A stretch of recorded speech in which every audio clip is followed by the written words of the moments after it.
We're now about a week into the postseason, and already there has been a ton of action and noticeable performances worthy of discussion. Most of the contenders are living up to the bill, some are in the middle of tightly contested series, and some teams are disappointing. So with that in mind, there are a few opportunities for those disappointing teams to make some big moves this offseason. This brings us to the topic of today's video, where we will once again be taking a look at an article posted by national media outlet Bleacher Report, where they proposed 4 blockbuster deals that they deem could be realistic that could come about in this offseason to help get some of those disappointing teams back on track that you might not see coming. As always, I'll be going through each of their proposals, discussing whether or not these trades are actually realistic, why each team would or would not be intrigued by the offer, and who would win in said trade.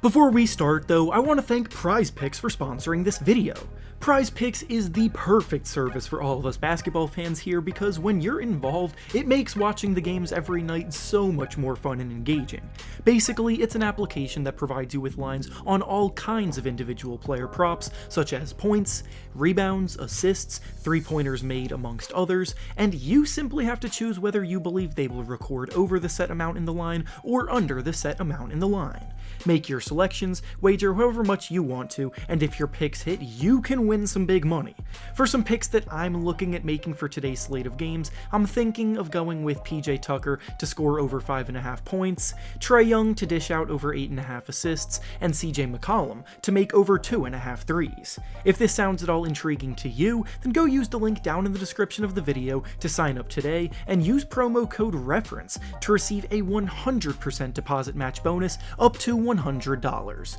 Once again, thank you to PrizePicks for sponsoring this video. Now let's get back to the topic at hand.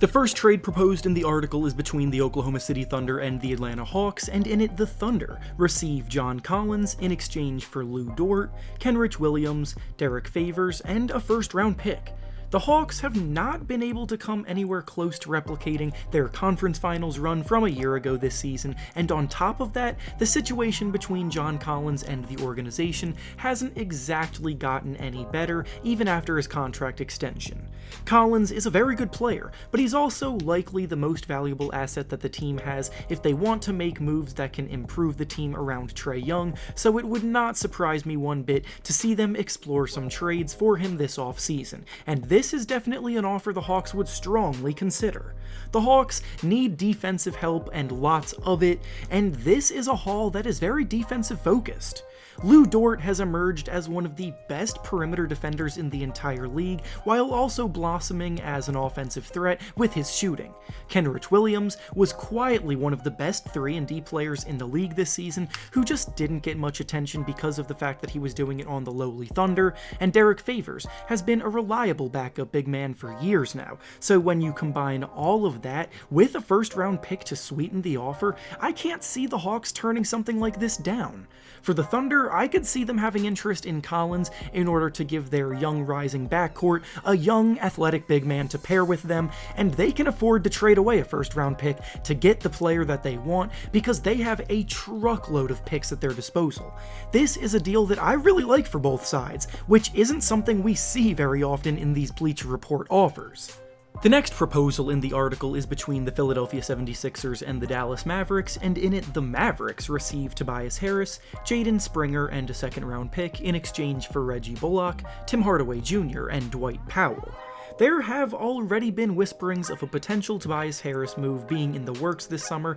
and I imagine the success of the team in this year's postseason will be what determines if he gets moved or not. I can admit that Harris himself has actually been doing a tremendous job buying into his new role since the Harden acquisition, playing fantastic defense and knocking down spot-up threes at a reliable rate, but at the end of the day, his monster max contract is one of the biggest factors holding the team back from being able to spend money to address some of their weaknesses, and that will continue to be the conundrum. This is the kind of deal that the 76ers would love if it were presented to them, because it essentially is swapping Tobias for a few players that can address more than one area of need. Bullock is a willing and able volume shooter from deep that plays good defense. Tim Hardaway Jr. is better suited for a secondary scoring role in spurts alongside a duo like James Harden and Joel Embiid in a sixth-man role, and after trading away Andre Drummond, the backup center position has been been a major question mark for the Sixers, so Dwight Powell would fill that void as well. Honestly, this trade I'm not very certain that the Mavericks would be interested in accepting though,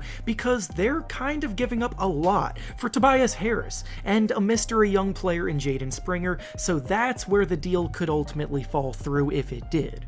The next trade proposed in the article is between the Chicago Bulls and the Utah Jazz, and in it the Bulls receive Rudy Gobert and Rudy Gay in exchange for Nikola Vucevic, Patrick Williams, and Coby White. The Jazz are falling apart in front of our very eyes, and honestly, most of us probably saw it coming. Rumors have been swirling about the relationship between Donovan Mitchell and Rudy Gobert being rocky for a while now, and the fact that they're losing in this first round series to the Dallas Mavericks so far without Luka Doncic even playing might prove to be the nail in the coffin for that duo playing together. If they do end up losing this series, they will more than likely look to trade either Gobert or Mitchell, and this proposed deal is a decent place to start in those discussions. The Bulls need a more defensive-oriented center that can protect the paint for them to cover up some of the holes that they have as a defensive unit, and who better else to do so than multiple-time Defensive Player of the Year winner in Rudy Gobert. Gobert is a perfect fit on this Bulls team alongside DeMar DeRozan and Zach LaVine, and a change of scenery would definitely do him a lot of good.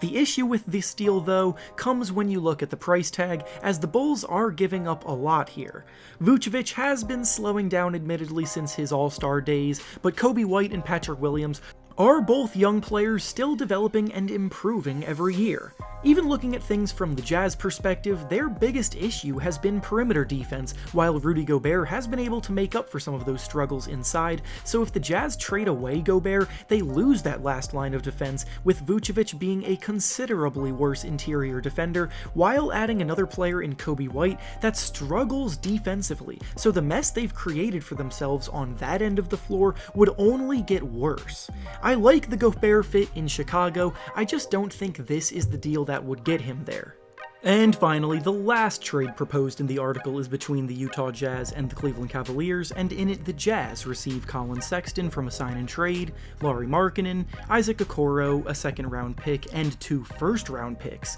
in exchange for Donovan Mitchell and Royce O'Neal. And as I said in the last discussion, the Jazz are likely to trade either Mitchell or Gobert, so here we see the flip side with a Mitchell trade proposal. I feel like a lot of people have forgotten about Colin Sexton because he missed the season due to injury, but he was an efficient 20-point scorer on the rise before he got hurt, and if the Jazz are going to try something new, he's not a bad alternative to step into the Mitchell role on the team. Then throwing in players like Lauri Markkanen, who spaces the floor and can play both forward positions, along with Isaac Okoro, who brings tough perimeter defense, something the Jazz are desperately in need of more of, and you get an offer that honestly could be good for the Jazz. Plus, the Cavaliers are throwing in 2 first-round picks to the offer as a sweetener, and at that point, I feel like it would be hard to say no to. For the Cavaliers, they're a team that has established themselves as a dominant defense on the rise, but offensively, Darius Garland has had a lot to do to carry the load, so bringing in Donovan Mitchell would take them into that tier of teams in the East where they could legitimately compete for a title, and honestly, this is another trade that I love for both teams involved.